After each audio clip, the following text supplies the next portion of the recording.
muito feliz para mim de poder fazer esse evento nos 20 anos da lei do georreferenciamento, né?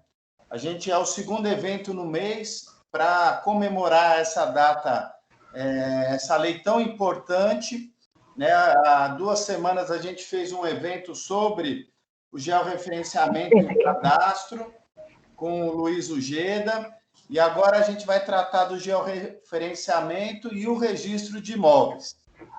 Para tanto, né, a Adnotari convidou 3 pessoas que atuam bastante nessa área, né? A Priscila, registradora de Miguelópolis, ela recentemente lançou um livro que chama Retificações do Registro de Imóveis, né? Muito bom livro para a editora RT, que eu recomendo.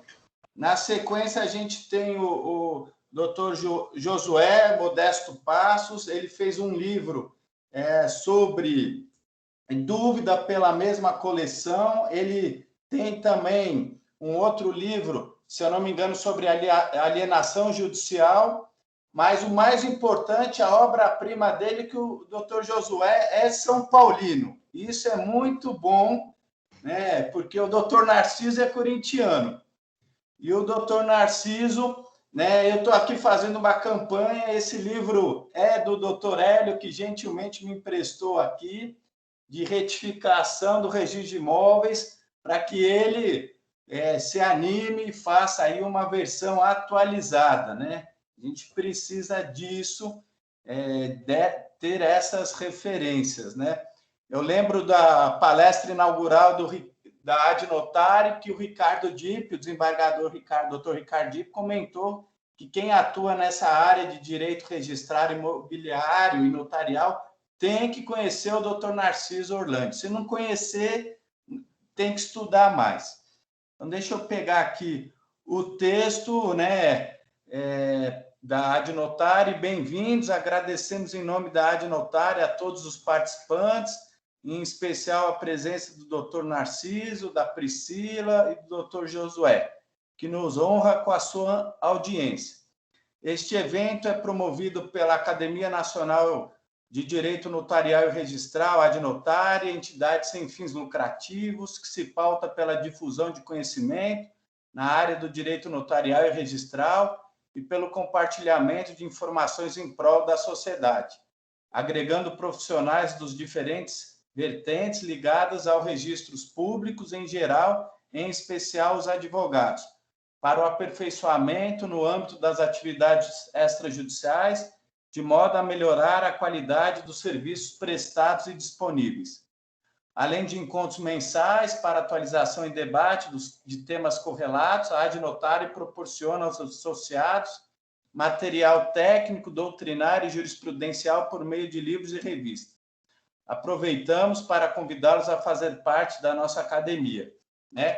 E aqui tem já circulou aí o currículo dos palestrantes.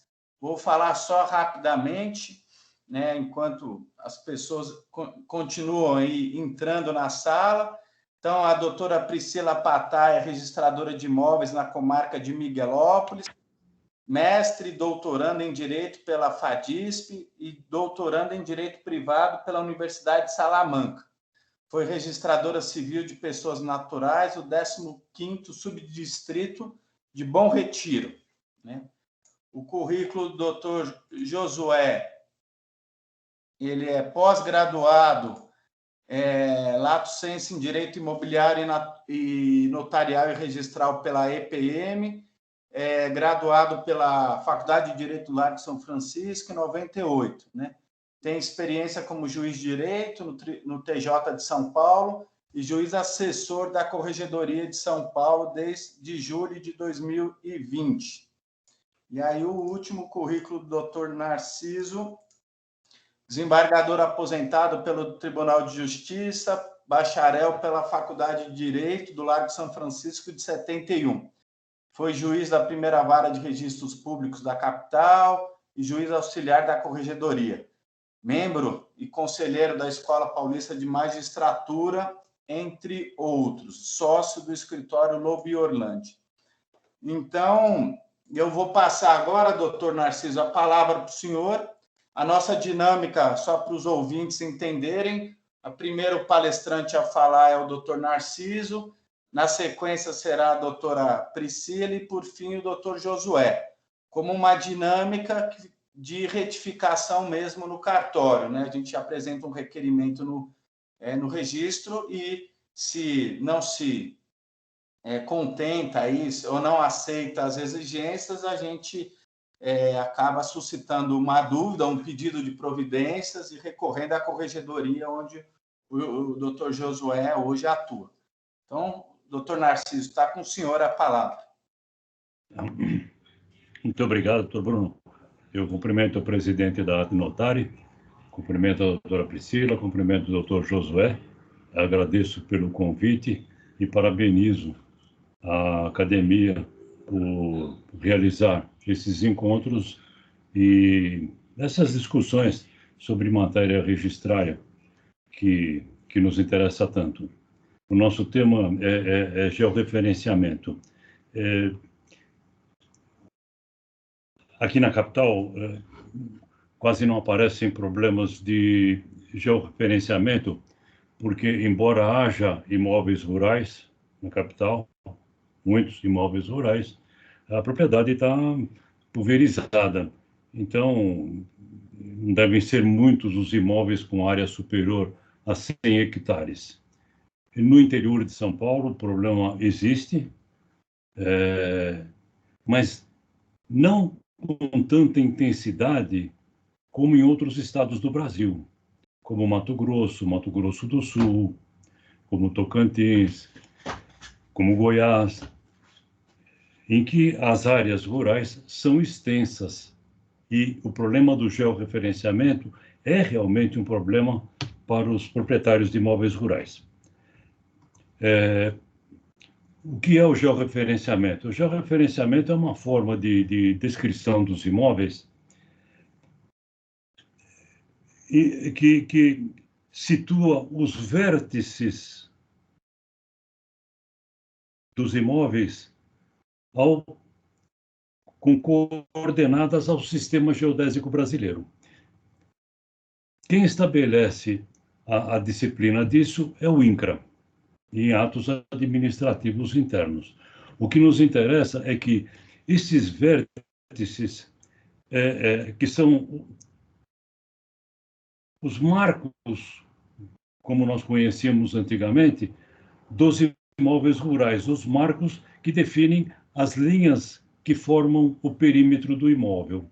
Então, esses marcos, esses vértices, são georreferenciados, o que significa que qualquer profissional pode localizá-lo no globo terrestre. A precisão para nós do registro de imóveis é indiscutível. Talvez para os profissionais haja alguma imprecisão, mas é questão de metros. Então, trata-se de um sistema seguro que pretende, pelo menos em relação aos imóveis rurais, estabelecer um cadastro no Brasil. A grande preocupação do poder público sempre me pareceu ser com os imóveis públicos. A possibilidade de invasão dos imóveis do poder público por falta de controle era muito grande. Então, o georreferenciamento é um instrumento para a proteção dos imóveis públicos. Paralelamente, também para evitar que a descrição dos imóveis permita sobreposição. Então, com o georreferenciamento não há possibilidade de sobreposição, porque o INCRA certifica exatamente que aquela poligonal georreferenciada não se sobrepõe a nenhuma outra. Esse é o objetivo do georreferenciamento. Bom,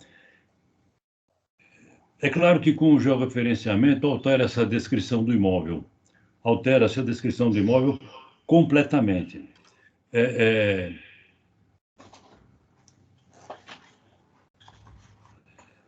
Não há como dizer que o georreferenciamento não é uma retificação. É uma retificação da descrição das divisas. é uma retificação com a inserção de elementos novos de descrição, com elementos técnicos de descrição.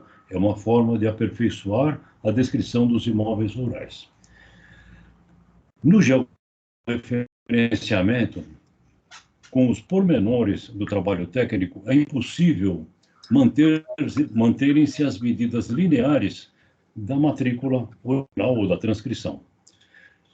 E também com reflexo na área dos imóveis. Então, não há possibilidade de nós exigirmos que a área determinada na planta do georreferenciamento seja exatamente aquela área que consta da matrícula ou da transcrição do imóvel. Absolutamente, isso é impossível de acontecer. E também as medidas dos segmentos da linha perimétrica. Com o georreferenciamento são inseridos novos pontos, novos vértices que não aparecem numa descrição antiga. Nós tínhamos nas descrições antigas marcos como pedras, árvores, linhas acompanhando valos, acompanhando córregos, sem nenhuma definição. Com o georreferenciamento, não. Estabelece-se a linha perimétrica perfeita do imóvel. É uma retificação. Mas é uma retificação que tem regras próprias. Vamos tratar dessas regras. A exigência do georreferenciamento dos imóveis rurais está na Lei 6.015, especificamente nos parágrafos 3º e 4º do artigo 176, o parágrafo 3º falando da exigência nos casos de desmembramento, parcelamento ou remembramento. O parágrafo 4º, em todos os casos de transferência do imóvel rural. O outro parágrafo importante de que nós vamos falar aqui mais à frente é o parágrafo 13, que fala da dispensa da anuência dos confrontantes. Nós vamos tratar disso mais à frente.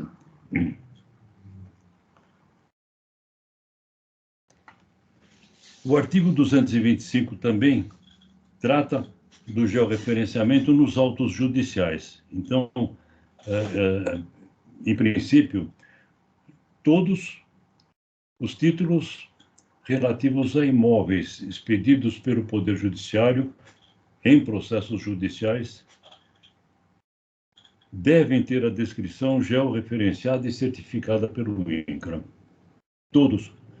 Ações de divisão, ações de demarcação de terras, ações de uso capião, exige-se o georreferenciamento certificado, o que é uma preocupação para os advogados. Quando o advogado intenta uma ação divisória, ele precisa estar ciente de que ele tem que apresentar uma descrição georreferenciada e certificada pelo INCRA.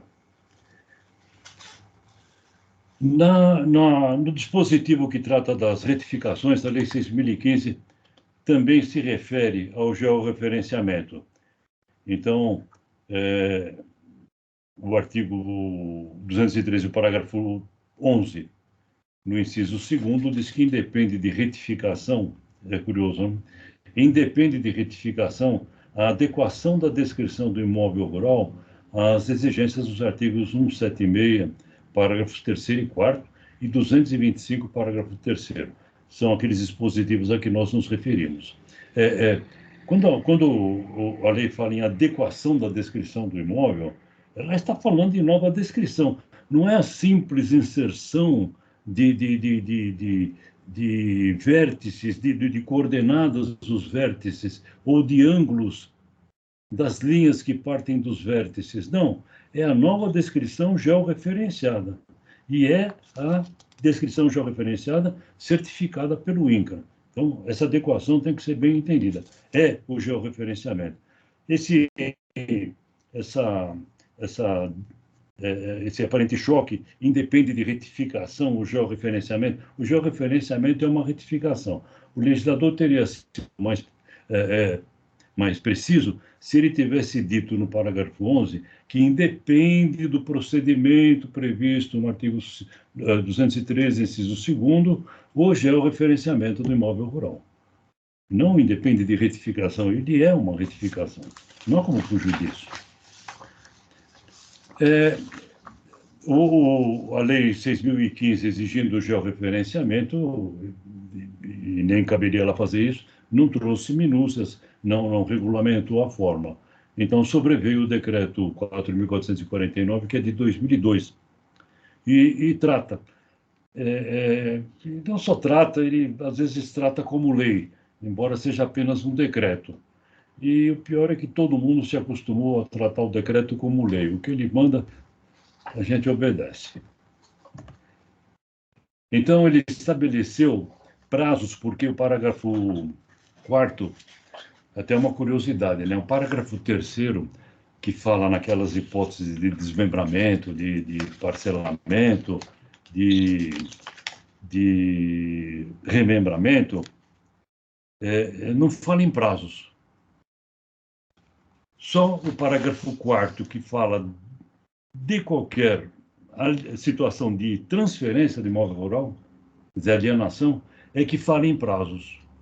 Mas o decreto 4.449 juntou tudo. Então, para todas as hipóteses de desmembramento, parcelamento, remembramento, e em qualquer situação de transferência de imóvel rural, será obrigatório o georreferenciamento dentro dos prazos que ele estabelece nos incisos do artigo 10. Atualmente, os imóveis que estão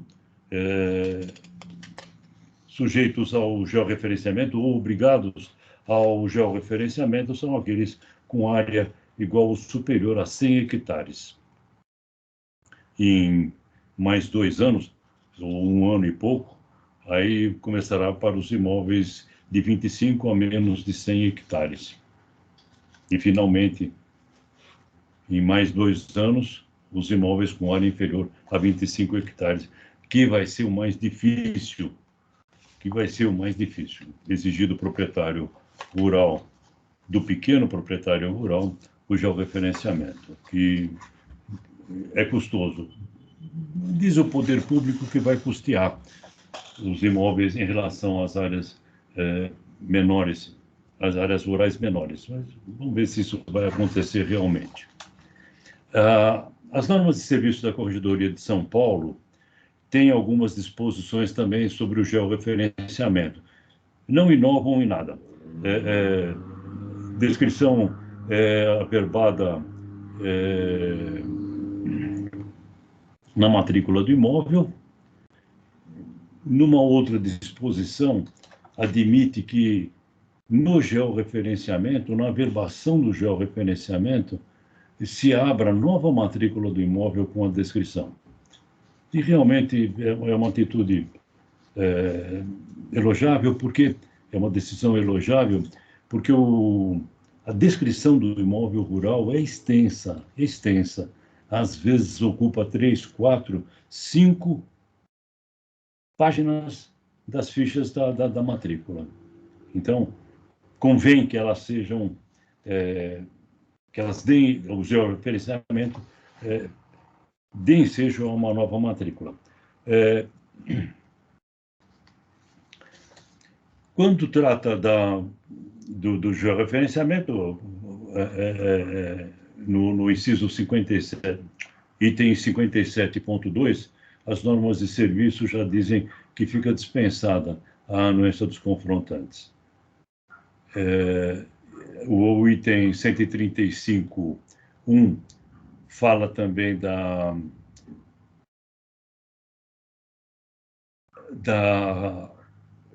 do georreferenciamento nas alíneas D e H. Mas tem uma novidade, repetem a lei ou o decreto. Na linha H, fala em alteração ou inserção de elementos descritivos resultantes da nova certificação pelo INCRA de georreferenciamento de imóvel rural, resultante da alteração da metodologia adotada pelo referido órgão. Os primeiros georreferenciamentos foram feitos por um sistema UTM. Depois o INCRA mudou o sistema para o sistema geodésico local. Se eu pudesse explicar, não como técnico, mas como bacharel em direito, a diferença entre os dois sistemas é que no primeiro a medição era plana, como se todos os imóveis fossem planos. Então, mesmo que houvesse elevações, era medido por cima, como se fosse um plano só. E no outro sistema são levadas em considerações as curvas de nível do imóvel. Mas essa averbação é pura e simples, é só a declaração do proprietário, não é uma nova averbação de georreferenciamento, embora o procedimento seja o mesmo, o requerimento do interessado instruído com a documentação.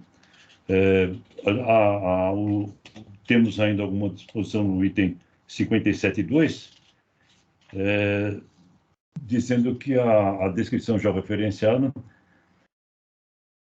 constante do memorial descritivo certificado pelo INCRA, será averbado para o fim da linha A do item 3, do inciso 2º, do parágrafo 1º do artigo 176, que é aquela exigência da descrição dos imóveis rurais. Alterou-se o 176, não definitivamente, porque nós dependemos dos prazos, mas no futuro todos os imóveis rurais deverão ser descritos com o georreferenciamento dos vértices definidores das divisas. Tem mais o item 57.3, que também fala das anuências, que nós vamos deixar para depois. Bem, com essa disciplina, nem todas as questões são resolvidas no georreferenciamento. Começando pela Lei 6.015, nós já fizemos referência a isso, a exigência é para a transferência do imóvel rural, num parágrafo, e o desmembramento, parcelamento ou remembramento, sempre nas duas hipóteses, nos prazos do decreto 4.449. Isso significa que o imóvel rural hoje, o imóvel rural com 50 hectares de área, pode ser alienado sem o georreferenciamento, com a mesma descrição que consta da matrícula do imóvel. O decreto 4.449 é que acrescentou, nessas hipóteses legais, a alteração da descrição do imóvel resultante de qualquer procedimento judicial ou administrativo. É o artigo 10, parágrafo 2º, inciso 3º. Ele acrescentou. O que é essa alteração da descrição do imóvel resultante de qualquer procedimento judicial ou administrativo? É a retificação de registro. É a retificação do artigo 213, inciso 2º da Lei de Registros Públicos, ou a retificação judicial, mas a retificação administrativa, não a retificação contenciosa. A retificação administrativa. A retificação contenciosa me parece que cai na hipótese do artigo 225, parágrafo 3º. Então, nas retificações administrativas ou judiciais, tendo o imóvel área superior hoje a 100 hectares, há necessidade do georreferenciamento. Se o imóvel tiver área menor do que 100 hectares, hoje não será necessário georreferenciamento para a averbação da retificação promovida com fundamento no 213.2. Com essa inserção pelo decreto 4.449 da alteração da descrição do imóvel, me parece que, embora não se mencione expressamente, está incluída também a unificação, porque na unificação existe a alteração da descrição. Pelo menos uma linha divisória entre os dois será suprimida na unificação. Me parece que também, para a unificação, é necessário o georreferenciamento. Mas isso é uma opinião, apenas uma opinião. Convém lembrar que os títulos judiciais que versem sobre imóveis rurais, localização, limites e confrontações estão obrigados a adotar o GEO, certificado na descrição dos imóveis. Divisão, demarcação, uso capião. Títulos judiciais, e independentemente de prazos. todos os títulos judiciais com descrição de imóvel deverão trazer essa descrição georreferenciada e certificada pelo INCRA. No caso de transferência, a lei fala, o decreto 449 e as normas de serviço falam em transferência da área total. Então, teoricamente, só na transferência da área total do imóvel é que seria necessário o georreferenciamento.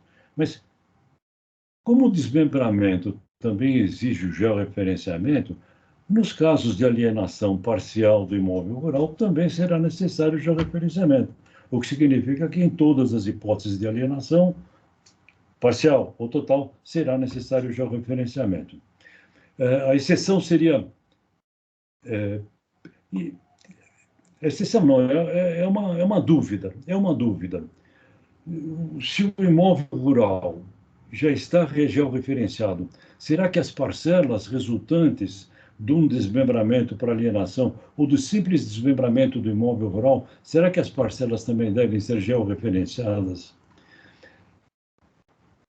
Particularmente, entendo que não, porque na descrição dessas parcelas, seus vértices estarão amarrados aos vértices que já foram certificados pelo INCRA. É possível ter certeza de que aquela parcela está inserida na poligonal do imóvel que foi referenciado. Então, mas é a opinião também, o Eduardo Agostinho, o oficial de Conchal, entende que no desmembramento também as parcelas devem ser georreferenciadas, além do georreferenciamento. É uma questão que, quando chegar à corregedoria, será decidida. Mas por que as questões de georreferenciamento não chegam muito na corregedoria? Porque os proprietários não querem se sujeitar a um processo, eles preferem cumprir as exigências com mais rapidez. Hoje o georreferenciamento é um processo rápido no INCRA, eles preferem se sujeitar às exigências dos oficiais a suscitar uma dúvida ou a um pedido de providências que nunca e nem pode ser rápido. Como a lei não fala, e nem as normas falam em necessidade de georreferenciamento das parcelas, eu entendo que a não omissão da lei não é exigível em relação às parcelas. Acho que podemos passar para a anuência dos confrontantes. Olha, eu acredito que a lei, o decreto e as normas de serviço não permitem nenhuma dúvida de que a anuência dos confrontantes é dispensada. Eu acho que a resistência é dos oficiais de registro de imóveis, preocupados, com razão, com a segurança jurídica. Então, o questionamento que fazem é o de que, sem a anuência dos confrontantes, o registrador não tem segurança para fazer a averbação da nova descrição do imóvel. Ele não sabe se aquela descrição, se aquela poligonal invade ou não imóveis vizinhos, apesar da certificação pelo INCRA. Convém lembrar que a certificação pelo INCRA parte da planta apresentada pelo proprietário. O proprietário e o profissional que assina a planta indicam os confrontantes. Isso não significa que esses confrontantes sejam os verdadeiros. A certificação do INCRA é feita com uma montagem de um quebra-cabeça. Encaixa-se a poligonal do imóvel na área do município e se localizam os imóveis confrontantes que estejam já georreferenciados. Se não houver sobreposição, ele certifica. Mas isso não significa que os confrontantes indicados na planta e no memorial descritivo sejam os verdadeiros. De todo modo, a lei é explícita no artigo 213, no sentido de que o georreferenciamento, ao contrário da retificação do artigo 213, dispensa a anuência dos confrontantes. Isso significa que a averbação é feita com a apresentação, com o requerimento da planta, do memorial descritivo, certificados pelo INCRA. É o suficiente para a averbação do georreferenciamento, a não ser por alguma falha de descrição, de o memorial não coincidir com a planta, não há motivo para devolução. Aliás, existe um motivo, sim. Aqueles imóveis rurais, não digo os mal descritos, eu me refiro aos imóveis rurais que não têm descrição. Simplesmente não têm descrição. Eles não têm um ponto inicial georreferenciado e nem com um marco confiável, perene. Ele não tem descrição das linhas. Mencionam apenas os confrontantes, o que não significa absolutamente nada. Então, em relação a esses imóveis, a única certeza que o oficial pode ter é de que ele está situado no município.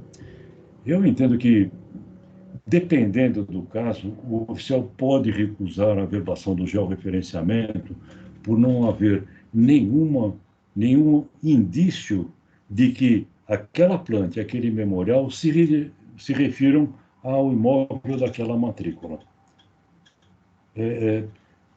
Há casos assim. Há casos assim.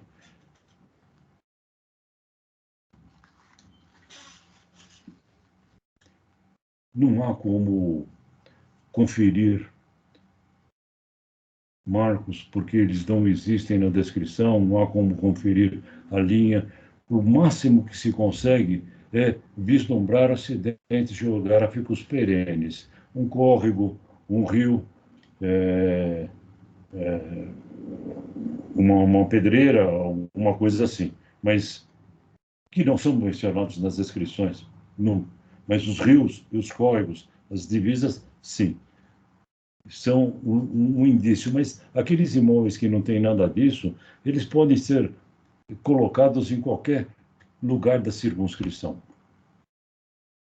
Aliás, sobre circunscrição, às vezes o INCRA certifica o georreferenciamento e corrige a localização do imóvel. É comum acontecer isso. Não, esse imóvel não está situado só em tal comarca. Ele se situa nesse município e nesse outro município também.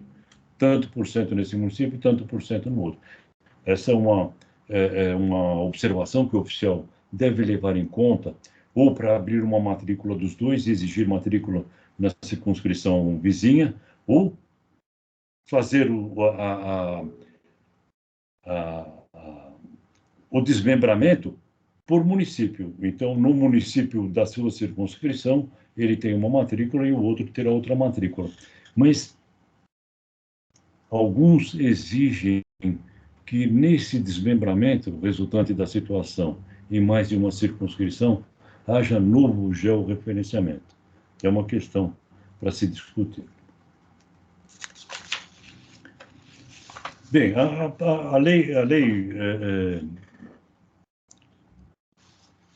no artigo 176, voltando ao tema das anuências, no parágrafo 13 do 176, diz que para identificação de que trata os parágrafos 3º e 4º, é dispensada a anuência dos confrontantes, bastante para tanto a declaração do requerente de que respeitou os limites e as confrontações. Quer dizer, coisa mais clara não existe. Ele tem essa regra e tem a do 213, no inciso 2º do parágrafo 11, que é a adequação da descrição do imóvel às exigências do artigo 176 independe de retificação, o que significa que independe da anuência dos confrontantes. Apesar dessas duas disposições, houve uma medida provisória, ano passado, ano retrasado, que trouxe mais um dispositivo para o artigo 176 ou 213, dispensando a anuência dos confrontantes. Quer dizer, eram 3 disposições legais dizendo a mesma coisa. Por quê? Por causa da resistência dos oficiais, que interpretavam a lei comparando ou equiparando a retificação ao georreferenciamento. E exigindo, então, a anuência dos confrontantes. As normas de serviço da Corregedoria de São Paulo também repetem a disposição da lei e dizem que, quando houver declaração do proprietário do profissional que assina o memorial, de que a perimetral não invade imóveis vizinhos, dispensa-se a anuência dos confrontantes. Se não houver essa declaração, será necessária a observância do procedimento do 213, número 2. É claro que ninguém vai se sujeitar ao procedimento de retificação, mesmo que seja extrajudicial, por falta de uma declaração. Ele já fez essa declaração no INCRA, que lá também é obrigatória, não custa fazer para o registro de imóveis também. Entre parênteses, o georreferenciamento não é uma retificação, mas a retificação exigirá o georreferenciamento se o imóvel tiver área superior hoje a 100 hectares. Já falamos isso, só para ressaltar. Quer dizer, pode ser que na retificação seja necessário o georreferenciamento. E aí ficamos num paradoxo, né? O oficial me exige o georreferenciamento. Mas se eu apresentar o georreferenciamento, ele arquiva o procedimento de retificação. Porque não precisa mais da anuência de ninguém. Ele pode averbar pura e simplesmente. Então, na verdade, o que ele exige é a substituição do procedimento de retificação pela averbação do georreferenciamento. Não há outra explicação. Não dá para acumular os dois processos.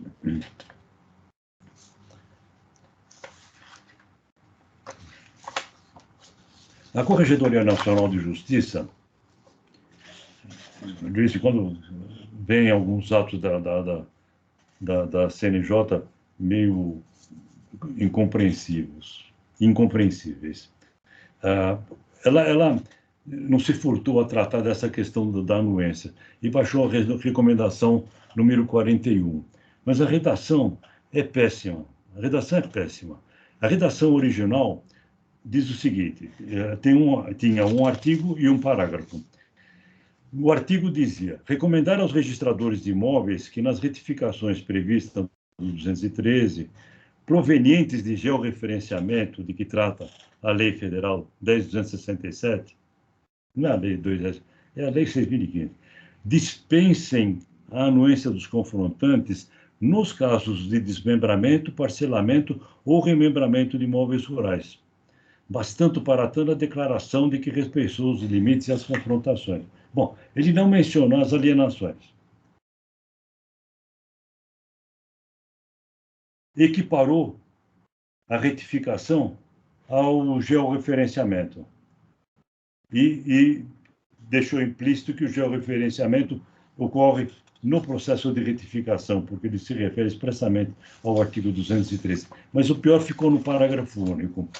Nas retificações em que houver inserção ou alteração de medida perimetral de que resulte ou não alteração da área até então constante na matrícula, recomenda-se que os oficiais de registro de imóveis continuem exigindo a anuência dos confrontantes. Veja, quando o georreferenciamento implicar alteração da área ou de medida perimetral, deve ser exigida a anuência dos confrontantes. Mas não existe georreferenciamento sem alteração das medidas lineares e sem alteração da área do imóvel. É absolutamente impossível, não é? Mas eu acho muito difícil, mas muito improvável que isso ocorra. Então, o parágrafo único acabou exigindo a anuência dos confrontantes em todos os casos de georreferenciamento. Mas teve um senador que não se conformou com isso. Ele, que era o autor da lei, que tinha acrescentado mais aquele dispositivo na lei, que acrescentou, aliás, ele recorreu desse provimento, o senador Irajá Silvestre Filho, e afirmou, em síntese, diz a decisão, que a Lei 13.838, de sua autoria, que alterou a Lei de Registro Público, buscou atender aos anseios de eleitores e não eleitores, titulares de imóveis rurais, para permitir que as informações do georreferenciamento pudessem ser inseridas nos registros públicos sem a anuência dos confrontantes, uma vez que tais informações representam, aspas, a simples tradução das medidas perimetrais descritas pela linguagem comum para as medidas baseadas em coordenadas georreferenciadas. Bom, o corregedor, diante desse recurso, voltou atrás, mas apenas revogou o parágrafo único. Foi muito bom, mas manteve a redação do artigo 1º, que, na minha opinião, é ambígua. Vamos chegar às conclusões. A verbação do georreferenciamento deve ser exigida nos casos de alienação parcial ou total, desmembramento, parcelamento, remembramento, unificação e qualquer criação ou alteração da descrição do imóvel resultante de qualquer procedimento judicial ou administrativo. O judicial também é administrativo. E essa exigência se subordina aos prazos do decreto 4.449. Segunda, todos os títulos judiciais que versem sobre imóveis rurais estão obrigados a adotar o georreferenciamento certificado na descrição dos imóveis, independentemente da área e dos prazos. Em nenhum dos casos será exigida a anuência dos confrontantes, nem a observância do procedimento do artigo 213, 2 da Lei de Registros Públicos. E nos parcelamentos de glebas já georreferenciadas, não será exigido o georreferenciamento das parcelas. É minha conclusão, absolutamente não é pacífico, eu já disse que há divergência, mas são essas as conclusões que eu reputei mais importantes sobre o georreferenciamento dos imóveis rurais. Eu agradeço a atenção e passo a palavra à doutora Priscila.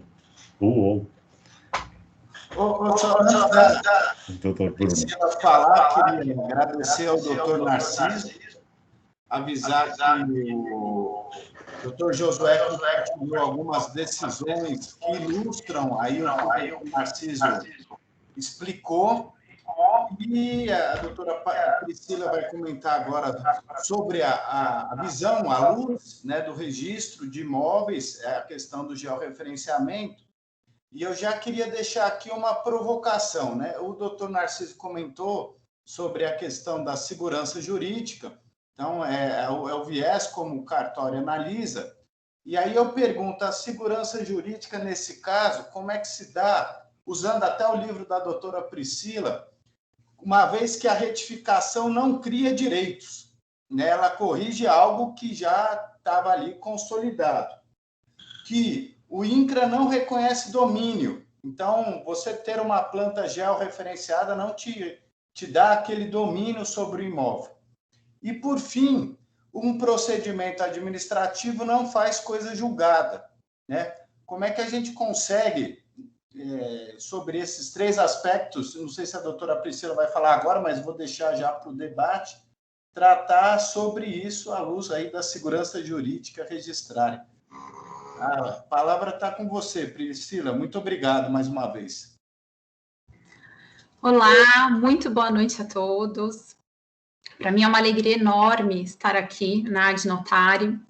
Pude reencontrar o professor Kikunaga, que foi meu professor na época da preparação dos concursos de cartório. Aprendi muito ali com as correções dele nas minhas peças práticas de notas. O Bruno, que é um colega da fantástica Comissão de Imóvel Rural do Ibradim, que me fez o convite para estar aqui hoje. E os dois mestres, Dr. Josué Passos e Dr. Narciso Orlandi, que são, enfim, dispensam apresentações, de tamanho o reconhecimento que eles têm, o prestígio na área do direito imobiliário. Vocês são, para mim, inspiração para que eu sempre possa aprimorar, tanto na minha prática, como os meus estudos da área do direito registral imobiliário. E estou extremamente feliz de estar aqui hoje, porque hoje eu tenho certeza que eu vou conseguir as respostas de todos os meus casos lá do cartório, né? Espero contar com a colaboração do Dr. Narciso e do Dr. Josué. E, Dr. Josué, eu vou ter que apoiar o Dr. Narciso na questão do futebol. O senhor me desculpe. Bom, falar depois do Dr. Narciso é uma missão praticamente impossível, porque ele quase que esgotou todo o assunto. Então, deu uma aula para a gente. E eu fui aqui anotando, porque eu aprendi muito. E tem algumas considerações a fazer, porque foi um pedido que eu falasse aqui as minhas impressões desses 20 anos do GEL, que vai fazer aniversário agora no dia 28, né, a Lei 10.267, vai fazer 20 anos, e sobre as retificações enquanto registradora de imóveis. Então, as opiniões que eu darei aqui são as opiniões que eu tenho dos meus estudos e da minha prática, do meu dia a dia. Porque no interior de São Paulo, nós temos muitos casos, e eles têm... Alguém está com o microfone aberto? Então, fica com fome. Fica com fome. Vai morrer de fome, não. Vamos, Isaac, anda. Pegar o microfone, por favor. Me dá esse negócio aí, Isaac, ó. Anda. E me dá esse...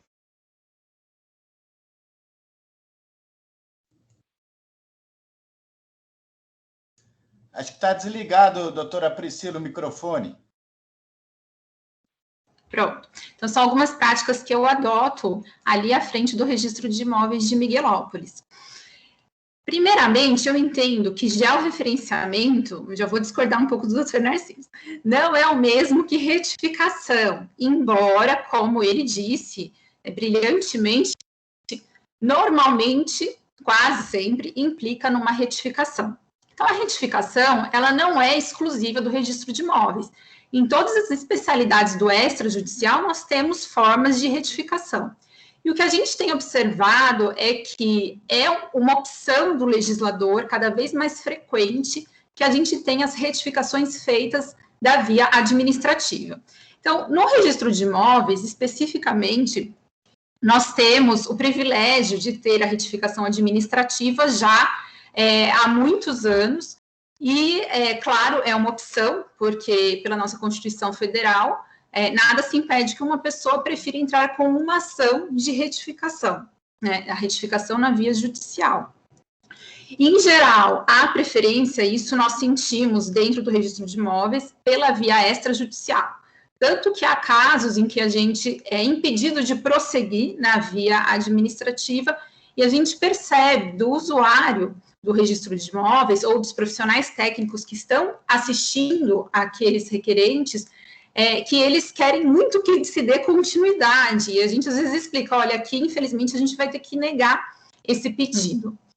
E aí, nesses casos, todo o trabalho que foi feito na via administrativa, ele pode ser muito bem aproveitado na via jurisdicional sem nenhum problema. Então, ao meu ver, o georreferenciamento, ele é uma nova linguagem, uma nova roupagem para a gente dizer o que eu poderia dizer, por exemplo, com outras palavras. É como se eu estivesse fazendo uma tradução do português para o inglês. Então, eu não estaria inovando no meu sentido. Só que quando eu coloco essa nova linguagem, normalmente eu faço alterações que acabam implicando numa retificação. Então, eu entendo que são realmente questões distintas, inclusive porque a própria Lei 6.015 são tratados de forma separadas, por opção do legislador. Bom, o que eu gostaria de comentar com os senhores, o pessoal que está nos prestigiando hoje, são algumas questões do registro de imóveis que a gente tem tido com uma certa frequência e que poderíamos tentar aqui pensar em algumas soluções. Uma delas é a questão da descrição precária. Então, pelas normas de São Paulo, quando a gente tiver uma descrição precária ou não for possível saber quem são os confrontantes do imóvel, a gente teria que fazer a negativa desse pedido. Então, que eu gostaria de chamar de uma sentença administrativa. Então, existe o procedimento administrativo que tem início com a provocação do registrador de imóveis. Essa provocação, ela é feita em atendimento ao princípio do rogatório através de um requerimento. E esse requerimento, ele vem acompanhado de toda uma documentação. Então, se essa pessoa está sendo representada, tem que vir à procuração. Se há uma divergência de número, por exemplo, de identidade, tem que me apresentar uma cópia autenticada desse RG. Os trabalhos técnicos, então, o memorial, o mapa, anotação de responsabilidade técnica, o CCIR, então, uma série de documentos que tem que ser apresentado nesse procedimento. E esse procedimento, ele, aparentemente, para quem estuda e não faz, atua na prática das retificações do georreferenciamento, ele, pela lei, parece ser muito tranquilo, muito simples. Mas, no decorrer desse procedimento, acontecem muitas questões, e cada procedimento tem as suas especificidades. Então, são diversas as questões que vão surgindo, e a gente vai tentando ali resolver exatamente como o Bruno colocou, para garantir a segurança jurídica. Por quê? A segurança jurídica é o fim último dos registros públicos. Então, não adianta a gente fazer uma retificação de georreferenciamento que lá na frente vai ensejar algum tipo de problema. Porque a finalidade é exatamente a desjudicialização, a celeridade, porém acompanhada da segurança jurídica. Como bem disse o Bruno, nós não temos, na via administrativa, a questão da coisa julgada. Então, nada impede que lá na frente a gente possa ter uma outra retificação judicial ou alguém questionando por que essa retificação ela invadiu o imóvel dessa pessoa. Então, assim, o que eu vejo, como o doutor Narciso colocou, da questão dos confrontantes em si, eu tenho uma posição um pouco mais conservadora. Eu espero que algum dia a gente consiga chegar nessa possibilidade de haver a dispensa da anuência dos confrontantes, porque isso é algo que às vezes acaba demorando realmente um pouco mais o procedimento, porque tem o prazo, tem as notificações que são feitas quando a anuência ela já não vem nos trabalhos técnicos.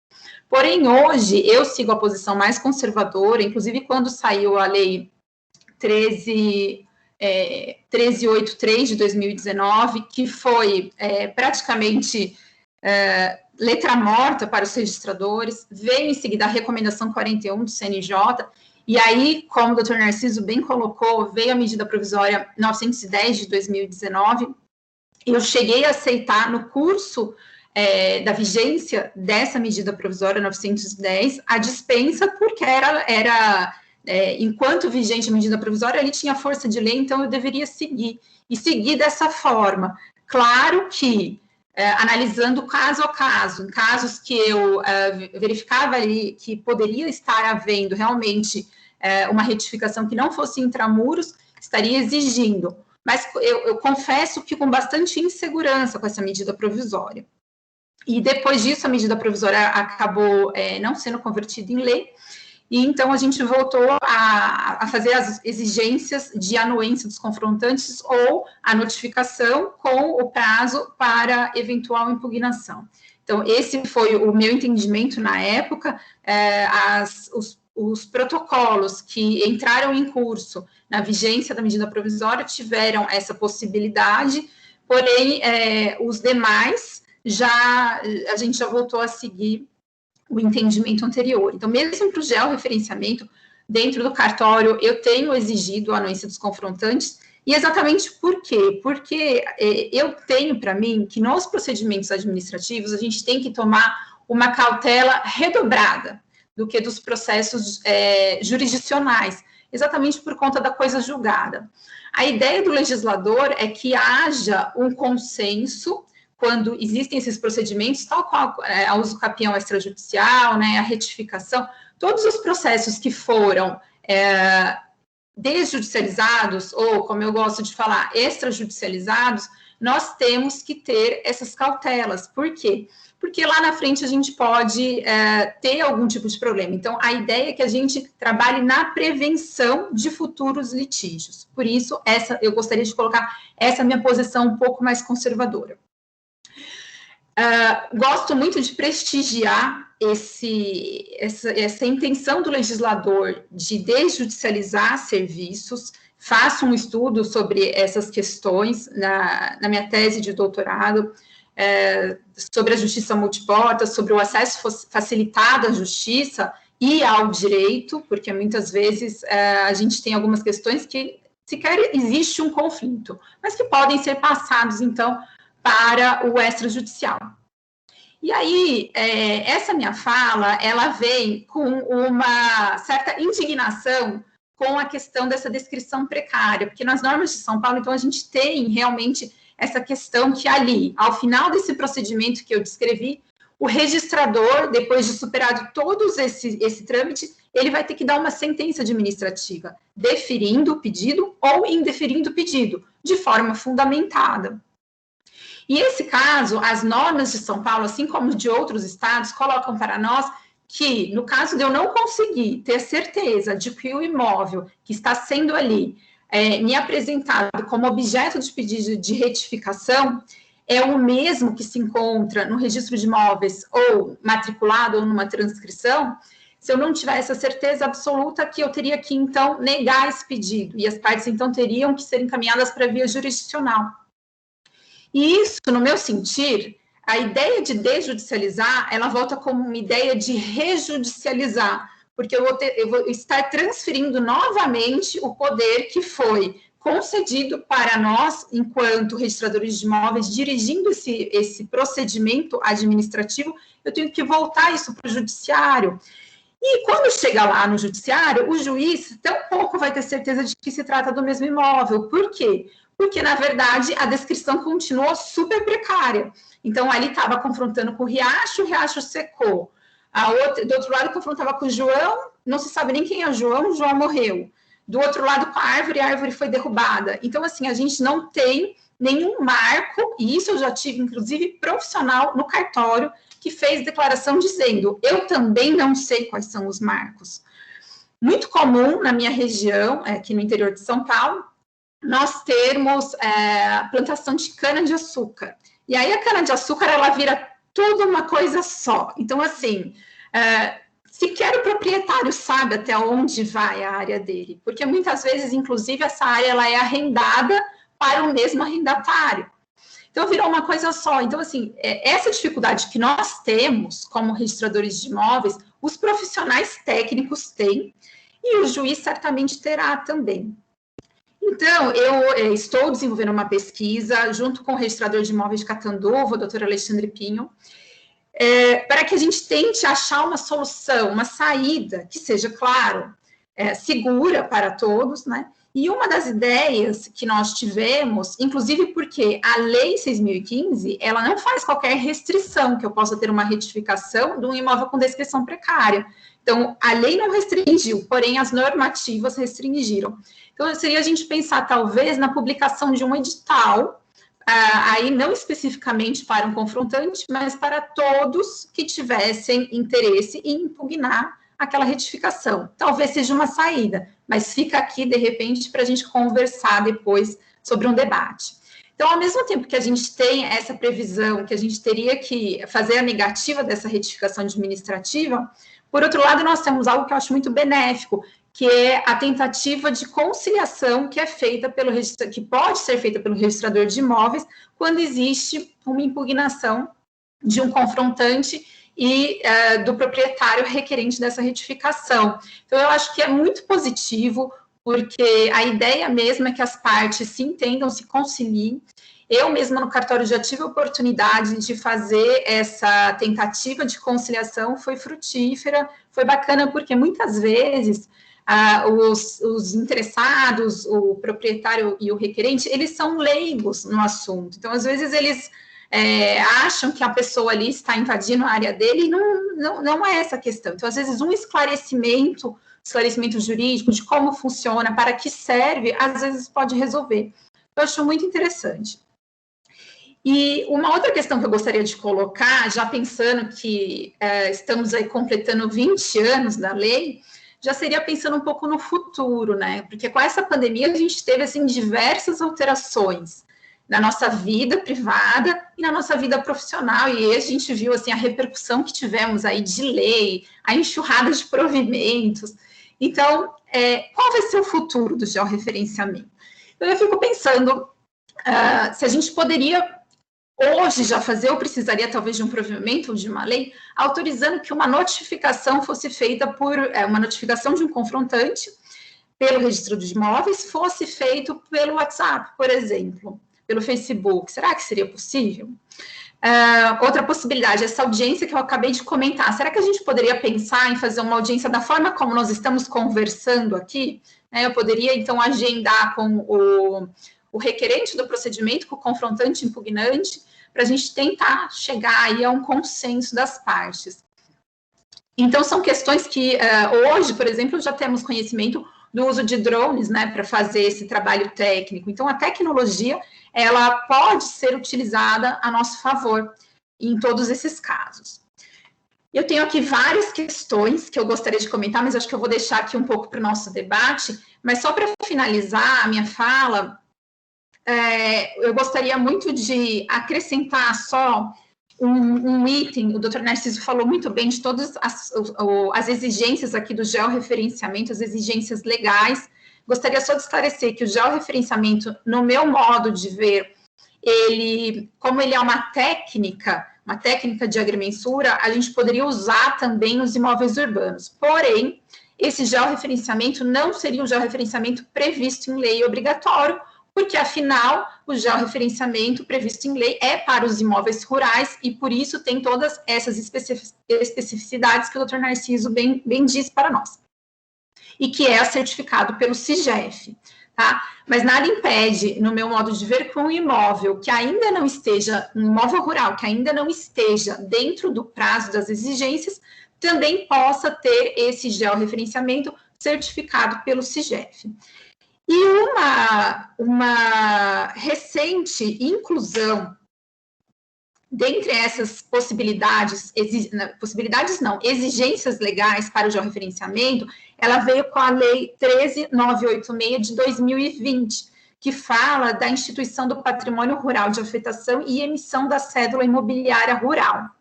Agora aqui a gente vai cair em uma questão que é, esse georreferenciamento aqui, ele entra nos prazos legais ou não? Eu entendo que não vai ter prazo, que isso aqui já seria exigido de forma imediata, né? Então, seria mais uma possibilidade. E aí, realmente, agora, só para finalizar, o que eu gostaria de comentar com vocês, e aí a impressão da registradora de imóveis é que essa preocupação do legislador em ter a especialidade objetiva perfeita no registro de imóveis, ela dá resultados fora do registro de imóveis. Por quê? Porque, por exemplo, para o credor que ele vai receber em garantia esse imóvel, é diferente dele receber um imóvel que ele sabe exatamente quais são as delimitações, né, os marcos geográficos desse imóvel, do que um imóvel com descrição precária. Esse imóvel bem especializado, ele tem um valor econômico que eu consigo, primeiro, precificar, né, o valor desse imóvel, e ele, com certeza, ele é muito mais valorizado no mercado. Além disso, quando for se fazendo essas transações que, por lei, são obrigatórias, esse imóvel já estando georreferenciado, com certeza essas transações vão ser muito mais rápidas. Portanto, às vezes a pessoa que está ali querendo fazer um negócio com esse imóvel, ela não vai ter que esperar esse prazo para que os trabalhos técnicos sejam desenvolvidos, para que a certificação seja feita. Por quê? Porque esse imóvel já vai estar pronto para ser negociado. Então, é uma vantagem de você, às vezes, se adiantar ao que exige o legislador. E o bonito disso, enquanto registradora de imóveis que eu vejo, eu gosto muito de comparar, porque eu fui registradora civil também das pessoas naturais, a matrícula do imóvel com o assento de nascimento. Por quê? Ali no assento de nascimento está a história da nossa vida. E com exceção do óbito, o imóvel, né, o imóvel não morre, ele continua lá, ele tem toda a história da vida dele ali, né? Então, é muito bacana porque a gente consegue, enquanto registrador de imóveis, acompanhar a história de vida desse imóvel. E aí eu fico pensando, doutor Josué, depois eu gostaria até da sua palavra. E isso é muito gratificante. E na corregedoria, o que vocês veem é um pedacinho só da história, né? Então, chega ali uma impugnação para resolver, ou uma suscitação de dúvida, e não a história depois, né? Qual foi o deslinde de toda essa questão. Então, eu agradeço demais a atenção de todos, muito feliz, muito honrada com o convite, e agora devolvo a palavra, então, ao Bruno. Eu agradeço muito, Priscila, gostei bastante da sua fala. É engraçado que a gente começa nervoso e, à medida que o doutor Narciso, você vão falando, a gente vai se empolgando, né? Vai aquecendo e vai desenvolvendo ainda mais, né? Acho que você trouxe bem a prática dos registradores, né? De quem faz retificação de imóvel rural. Acho que isso é muito importante para o objetivo da Adnotare, né? Que é composta por muitos advogados, e a gente consegue ter essa sensibilidade, ter esse diálogo.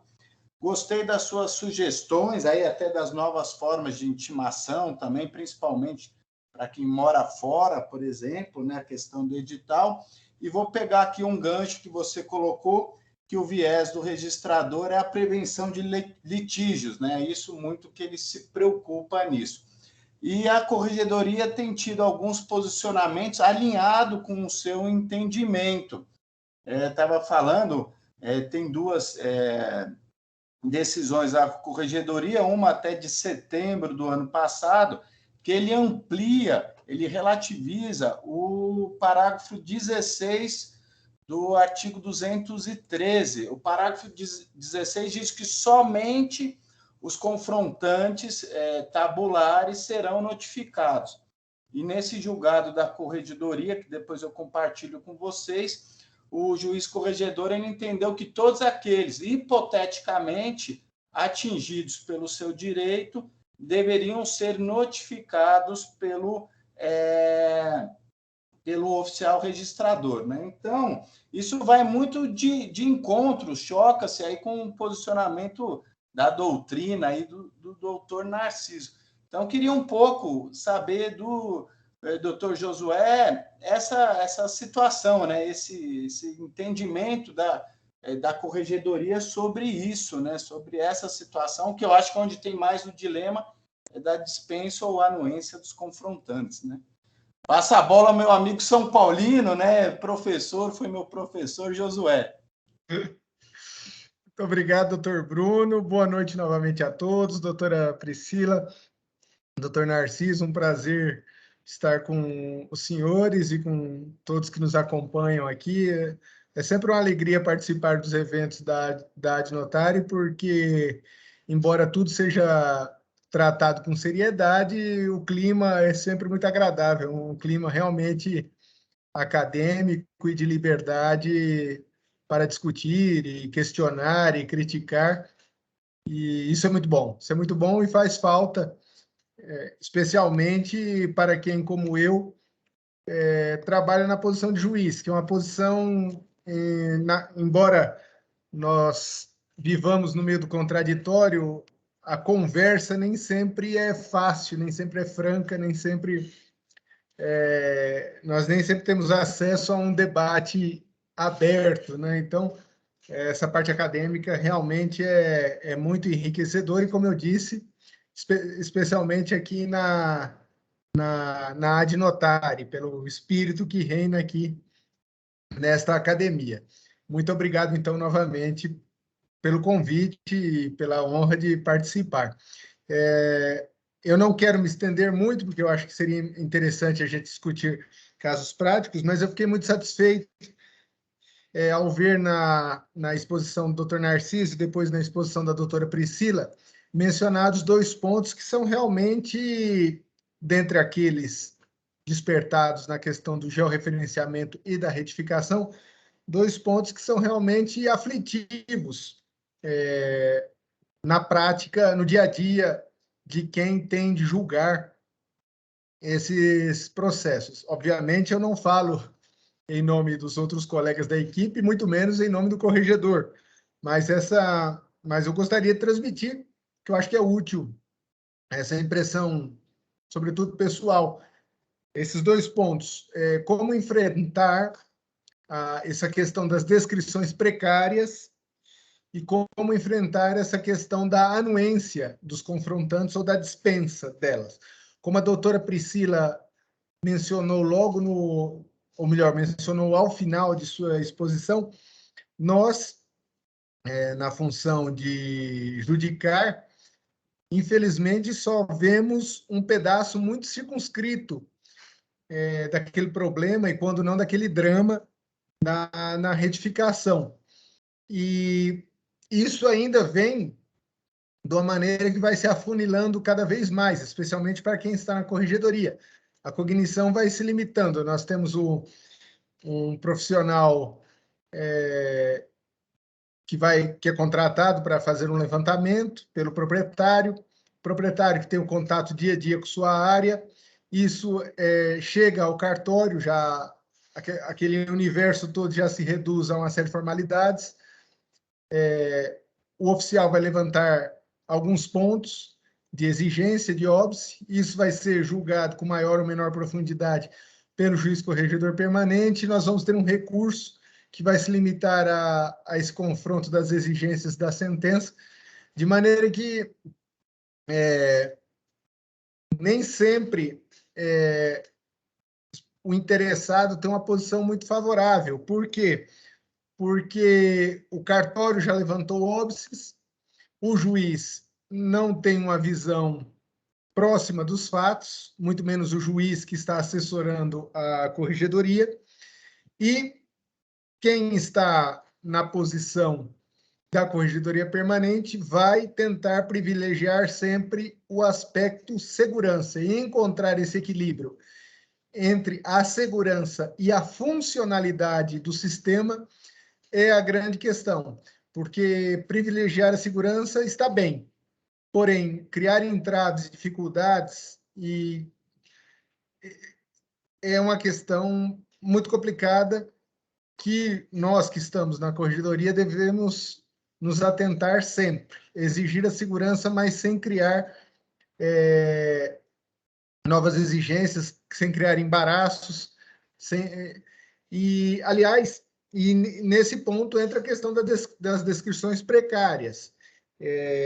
A doutora mencionou que chegando ao final do procedimento, não sendo possível chegar-se a uma conclusão razoável sobre a localização da área, o procedimento é encerrado com a remessa às vias ordinárias.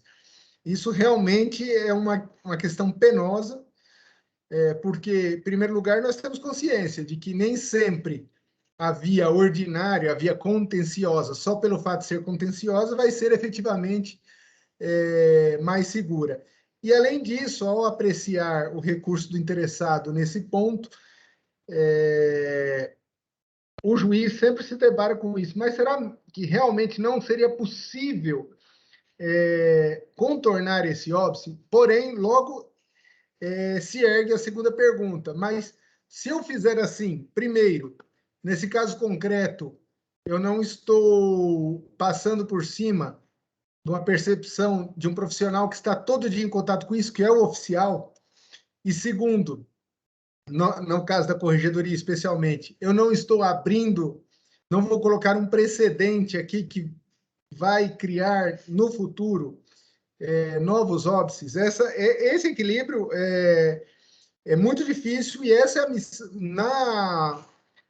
Por isso que eu acho que a tarefa da advocacia extrajudicial tem que se especializar cada vez mais, porque o advogado que milita na área do extrajudicial, ele tem que ter a plena consciência dessa tensão para poder trazer argumentos adequados que permitam superar óbices, porque ele tem que ter a noção desse jogo de forças. De um lado, a necessidade de preservar a segurança jurídica e do outro, na cabeça do juiz, né, a necessidade de preservar a segurança jurídica, e do outro, a habilidade para mostrar que, em assim decidindo, levando ao acolhimento do recurso, o juiz não estará indo contra a segurança jurídica, não estará afrontando o sistema. Essa tarefa é muito ingrata para o advogado que milita no extrajudicial, mas, por isso mesmo, tem que ser o advogado desculpem falar assim, né, mas o quanto mais possível especializado, porque nós vemos,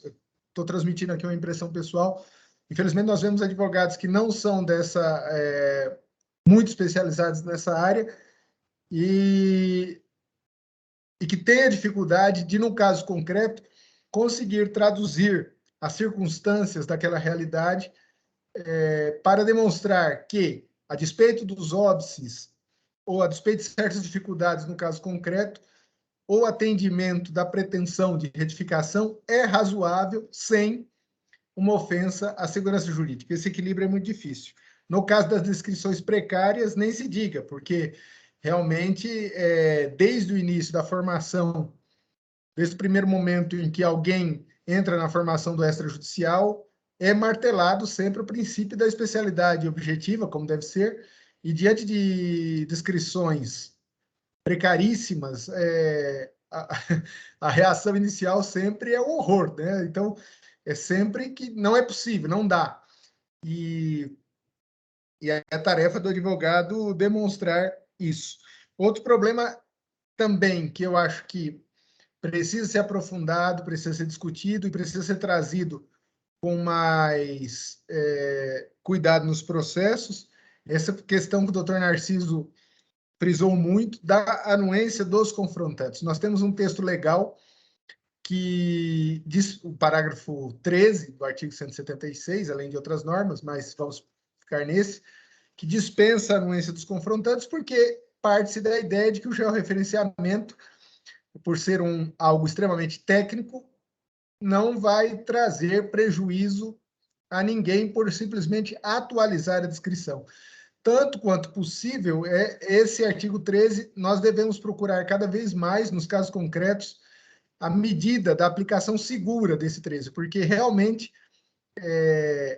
a questão da anuência, quem vive no dia a dia sabe como é difícil, como é trabalhoso às vezes, às vezes não, sempre é trabalhoso, mas às vezes além de trabalhoso é difícil, obter essa anuência num tempo razoável para resolver problemas sérios que às vezes prejudicam o funcionamento da propriedade rural de maneira grave, né?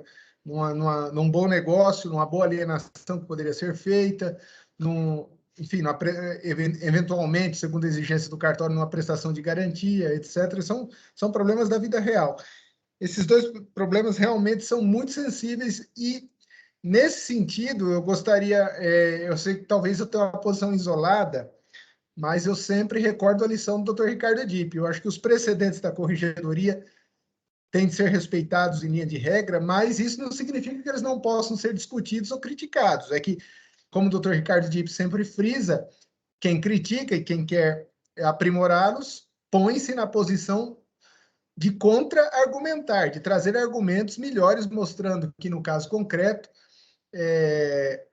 eles não se aplicam e que devem ser aprimorados. Eu tenho um pouco, eu sei que eu sou minoritário nisso, mas eu não tenho muita simpatia pela ideia de que os precedentes administrativos são vinculantes. Eu acho que eles servem de orientação, devem ser respeitados, mas aí dizer que tem uma força normativa, eu acho que é um pouco longe demais. E ainda que tivessem força normativa, nós devemos sempre fazer com eles como nós fazemos com a lei, mostrar que, no caso concreto, a interpretação que até então se deu à lei ou ao precedente não é mais adequada e que deve ser discutida. Eu acho que nós não podemos partir para o outro extremo, que nós reclamamos muito e com razão no direito brasileiro, do juiz que não respeita o precedente, do juiz que não respeita o texto da lei. Isso é uma lástima no nosso direito, mas, por outro lado, nós devemos ter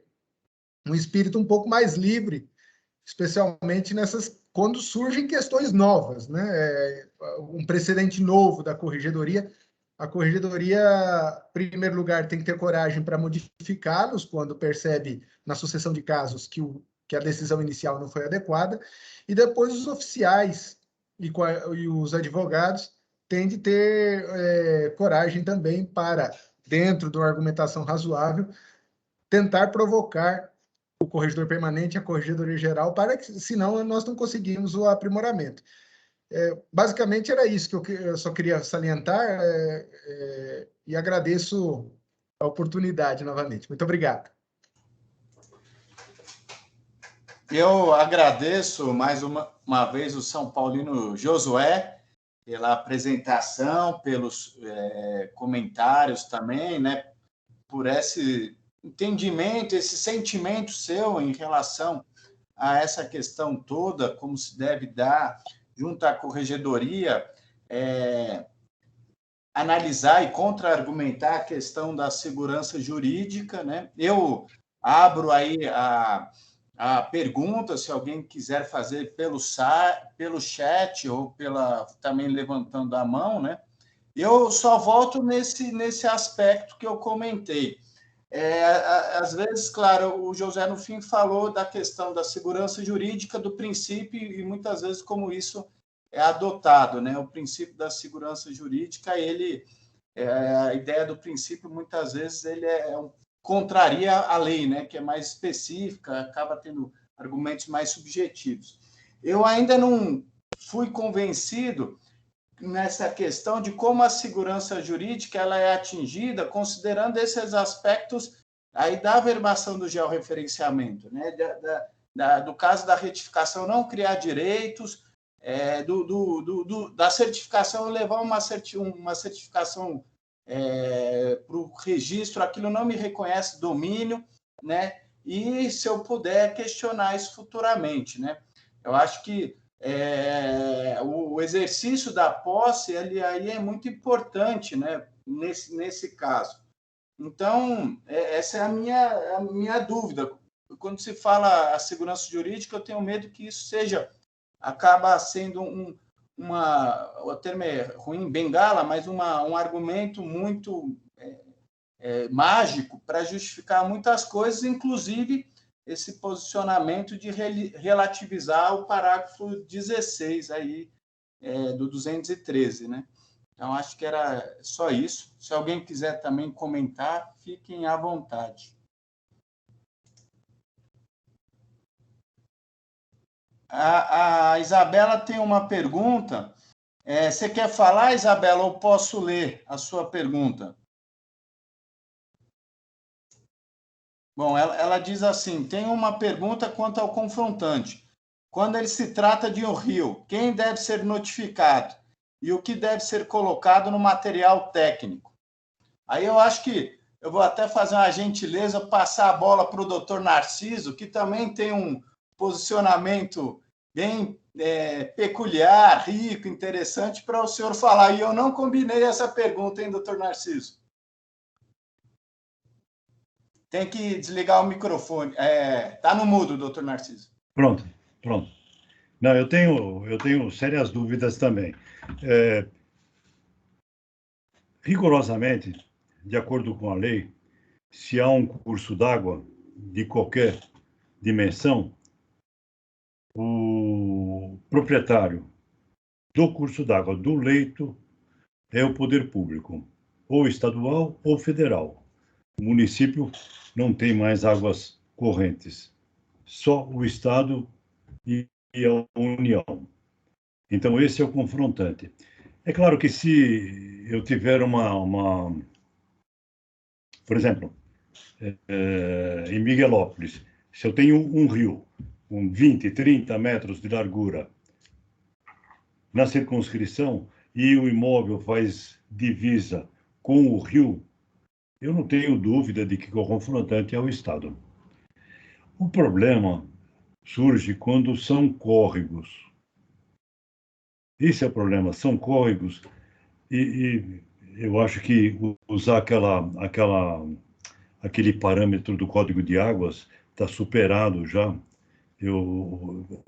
Falar em rio flutuável, rio navegável, eu acho que esses critérios estão abandonados, porque a Constituição diz que todas as áreas correntes são públicas, todas. A Corregedoria tem um parecer considerando, e nota-se que a decisão não teve muita preocupação com a legalidade, expressamente, considerando um curso d'água que atravessa uma propriedade, um imóvel, é água particular. Então, eu continuo em dúvida. Se eu tenho um córrego na divisa do meu imóvel, o confrontante é o Estado ou é o proprietário do outro lado do córrego? Eu tentei levantar essa questão uma vez para a Corregedoria, mas o nosso recurso não foi conhecido, infelizmente. Mas é uma questão que surge diariamente. Na consultoria que o nosso escritório presta para os oficiais de registro de imóveis, eu tenho aconselhado os oficiais a exigir a anuência do confrontante do outro lado do córrego. É uma questão de segurança, inclusive para o interessado na retificação.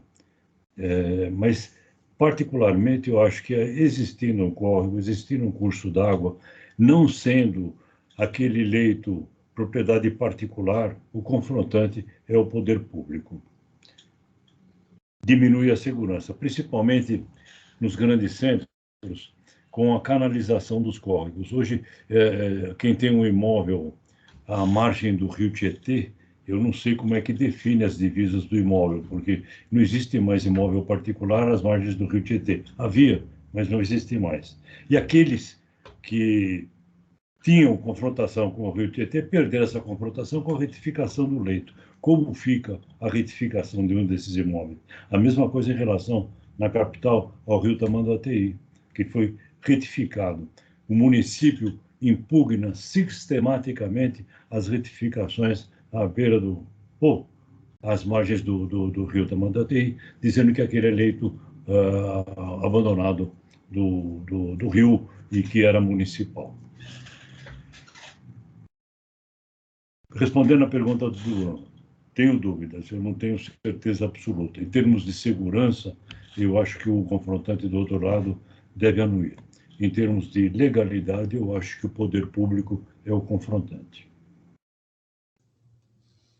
Você queria comentar alguma coisa, Priscila ou Josué, a respeito disso? Não, aqui é a minha opinião pessoal, né? Eu sempre dou esse disclaimer. O juiz falar é complicado. Mas eu acredito que a razão assiste o Dr. Narciso. Por quê? Porque o alvo o domínio público não recai sobre uma linha, de maneira que a propriedade de um particular está em contato imediato com a propriedade do outro particular, além do curso d'água. A propriedade pública, ela recai sobre o alvéolo, né? Sobre o curso do rio, vamos dizer, sobre o leito do rio, melhor dizendo. E, então, realmente, o imóvel de um particular aqui e o imóvel do particular além água, eles não estão em contato, rigorosamente falando, né? Então, do ponto de vista estrito da legalidade, o confrontante é o poder público, municipal ou estadual, né? Ou, desculpe, estadual ou federal. E é desse que deveria buscar anuência, porque, de outra maneira, desculpa a analogia, se parece infantil ou escolar, mas seria a mesma problemática da via pública, né? O meu imóvel, cuja testada confronta com a rua, por definição, né, de testada, ele confronta com o poder público. Eu não busco a anuência de quem está do outro lado da rua. Mal comparando, desculpe o exemplo escolar, né, mas me parece isso. Agora, o drama todo aí o drama todo é esse, né? Como o doutor Narciso, com a experiência na advocacia, sabe, para não perder tempo e trabalho, uma vez que seja possível buscar anuência por via de dúvidas do proprietário do outro lado, se isso é obtido... Doutor Josué, é muito difícil, é muito difícil. É muito difícil. Às vezes, do outro lado do córrego, tem centenas de ocupantes. Sim, e os ocupantes devem ser cientificados. Centenas. É uma dificuldade, realmente é uma dificuldade. Não, é que e na hora que eu estava falando, eu estava pensando concretamente em 2 imóveis rurais, mas na área urbana o senhor tem razão. Aí entramos naquela, né? Se isso chega ao ponto de inviabilizar a retificação, e considerando que nós estamos falando de um curso d'água cuja alteração não é provável, como não é provável a alteração de um curso de uma rua, o elemento de segurança jurídica aí não estaria sacrificado com o entendimento mais legalista de que o curso d'água sendo público, exige-se a anuência do poder público apenas. Veja, de novo, aqui é uma opinião pessoal para refletir, não estou dizendo nada sobre o pensamento da corregedoria como um todo. Estou tentando refletir aqui dentro de uma posição razoável. Mas era isso. Eu acho que em relação a essa confrontação com córregos, principalmente, não vale para fundamentar uma exigência de notificação do confrontante do outro lado, do proprietário do outro lado, a afirmação de que pode ter havido alteração no leito. Não. Se não tiver havido retificação comprovada, oficial, não se pode presumir que o leito tenha mudado o seu curso. Isso precisa ser provado. Exatamente, né? Até porque, via de regra, corrijam-me os colegas se estou errado, cercas, rios, essas coisas não mudam assim com tanta facilidade, né? Não é simples mudar essas coisas. Cerca, por exemplo, a gente sabe que dá morte, né? Mudar cerca. Então, e muito mais o curso de um rio, entrar aqui, entrar lá, né? Então, realmente, a princípio, eu acho que a presunção tem que ser de que o rio, ou desculpe, o curso não é um rio, mas um córrego está onde sempre esteve, né? A princípio, né? E não vamos nem comentar a área reservada às margens dos rios, que varia de acordo com a largura do curso d'água. É uma outra dificuldade, né? Alguns oficiais entendem que, até com fundamento em acordos do STJ, de que essa área reservada é propriedade pública, é imóvel público. Eu acho que não é numa retificação, por exemplo, se a confrontação é com o rio, não há possibilidade de se alterar essa confrontação e de afirmar que existe uma faixa do poder público antes do rio. Não. O registro de imóveis garante que a propriedade vai até a beira do rio. Isso é propriedade particular. Enquanto não se alterar essa verdade que consta do registro de imóveis, ninguém pode dizer que existe uma faixa de poder público. Cabe ao poder público entrar com uma retificação para dizer que aquela faixa é dele. Isso, se houver propriedade pública às margens do rio. Na minha opinião, é apenas área de preservação. Sobre essa questão dessa área, dessa faixa do terreno marginal, usualmente os próprios engenheiros eles já costumam trazer, respeitando, né? Mas eu tive recentemente uma anuência da SPU dizendo, olha, eu anuo desde que o registrador retire essa parte da faixa. E isso para a gente é impossível, porque é um trabalho extremamente técnico, enfim, né? Nós não somos preparados para essa questão. Mas aí eu observei que os trabalhos já traziam. Então, eu entendi que ali não havia em si uma impugnação. É claro que se os trabalhos não trouxessem, eu iria entender que eu teria que abrir aí o contraditório para o requerente se manifestar. Sobre as questões das águas, né, eu adoto ainda a questão da navegabilidade e da flutuabilidade. Coloquei no chat o artigo do Bruno, que ele escreveu recentemente na RDI, número 90, para quem tiver interesse em se aprofundar no assunto. Agora, embora eu peça para o profissional uma declaração sobre essa questão do rio ser navegável, flutuável ou não, existe, que eu também coloquei no chat, o site da Agência Nacional de Águas, que é possível você fazer uma consulta. Então, eu tive um caso, por exemplo, que a declaração era que não se tratava de um rio navegável, porém, a gente, por outros diversos procedimentos, já tinha certeza que ali era um rio do poder público. Eu indiquei esse site até como fundamento da minha exigência, né, para que fosse notificado de fato aí o poder público como confrontante.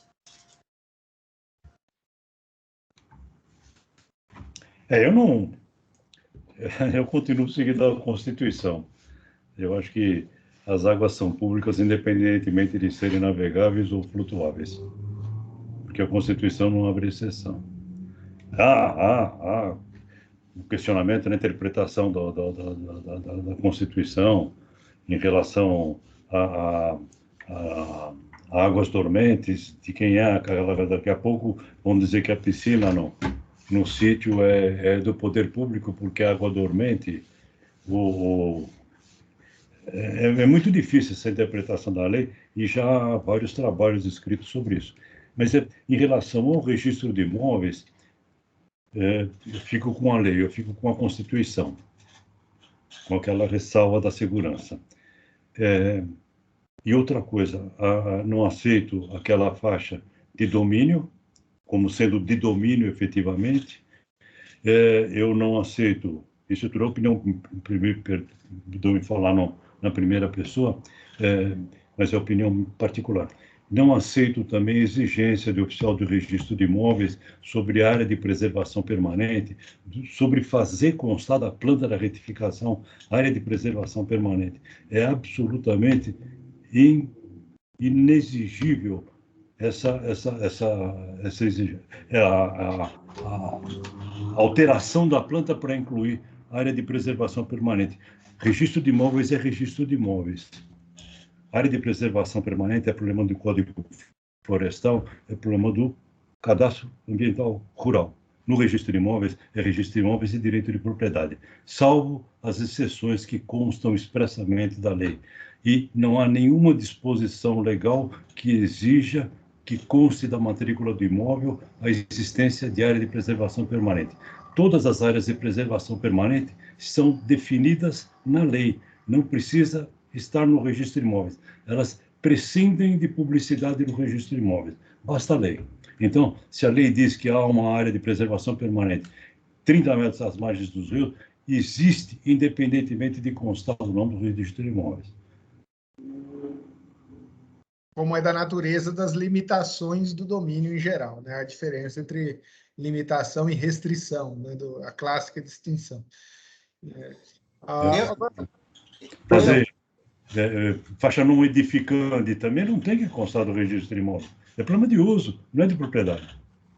Agora, se me permite, eu gostaria de voltar ao ponto que parece que aflige o Dr. Bruno, que ele já mencionou 2 vezes a questão da segurança jurídica. Obrigado.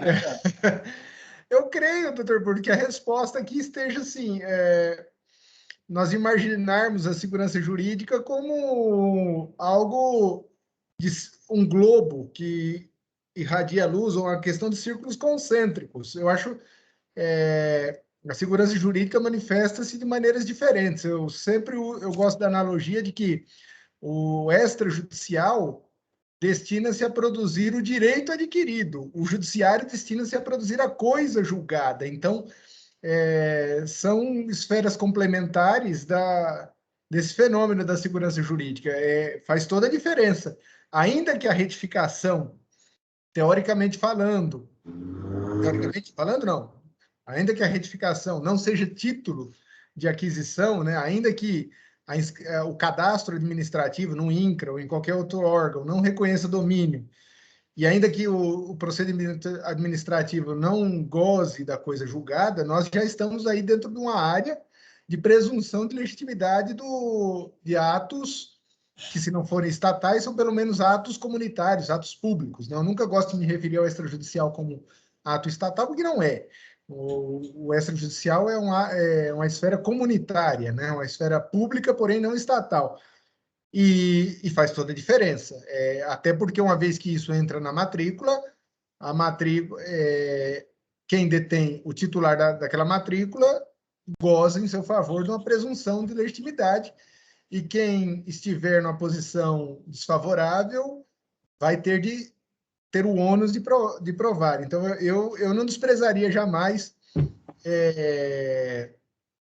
a segurança jurídica vinda do extrajudicial, assim, comparando-a como se fosse uma segurança jurídica mais fraca do que a coisa julgada, ainda mais no momento em que a coisa julgada passa, como outros aspectos da segurança jurídica, também por tantos ataques, né? Só para fechar essa questão que o doutor fez 2 vezes, achei interessante comentar. Agradeço muito, porque aí eu vou emendar num assunto do doutor Narciso, e me preocupa às vezes porque essas situações que se utilizam de princípios, eles acabam, acho que, furando ou ferindo aí o sistema, né? A lógica do sistema. Então, o doutor Narciso ele comentou rapidamente sobre essa questão das áreas de preservação permanente, né? Então, até 2012, a gente tinha o Código Florestal que impunha a necessidade de você averbar a área de reserva legal à margem da matrícula. A partir de 2012, o artigo 18 do atual Código Florestal, ele acaba dispensando a averbação da reserva legal e cria o CAR, né? Mas aí veio, na época, a Corregedoria, o Corregedor-Geral de Justiça, na época era o Naline, que tem uma posição bastante pró-meio ambiente. Inclusive, tem um julgado que ele até relativizou o princípio da especialidade objetiva em razão do desenvolvimento sustentável. E aí, a Corregedoria, contrariando a lei, ela acaba condicionando a retificação, por exemplo, à averbação da reserva legal. Até as últimas, teve aí há 2 anos a alteração das normas, e aí justifica o que o doutor Narciso pediu, o provimento, acho que 33 de 2013, ele condicionava a retificação à apresentação de planta com reserva legal, APP, ART. Então, a sensação que eu tenho, claro, considerando a segurança jurídica, mas ela acaba, às vezes, ferindo um sistema jurídico que gera muita insegurança. Então, até aqui no chat, aí aproveitando, acho que a Priscila, comentou que em Santa Catarina, a Mariane, né? Marialva, eu acho, que os oficiais acabam não tendo um padrão do que se esperar, né?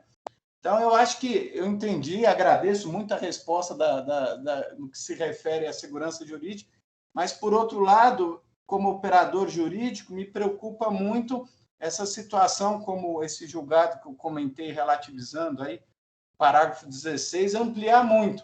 E aí a gente não consegue dar uma previsão para o cliente, né? O cliente pede para nós uma segurança jurídica de um outro aspecto que a gente não consegue estimar, né? Acho que é isso.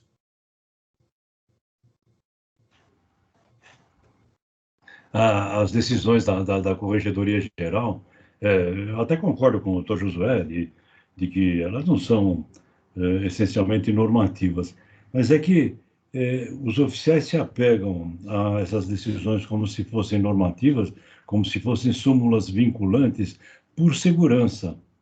Quer dizer, é o receio de errar. Eu prefiro acompanhar a Corregedoria a dispensar uma exigência ou a fazer uma outra exigência. Dá um pouquinho de segurança. E dá também segurança para o usuário, né? Quer dizer, eu sei que se eu for recorrer, a Corregedoria Jurídica, a Corregedoria Geral, vai decidir nesse sentido, me dá um pouquinho de segurança. Ou eu sei que não adianta eu recorrer porque eu vou perder, o que evita o trabalho de todo mundo.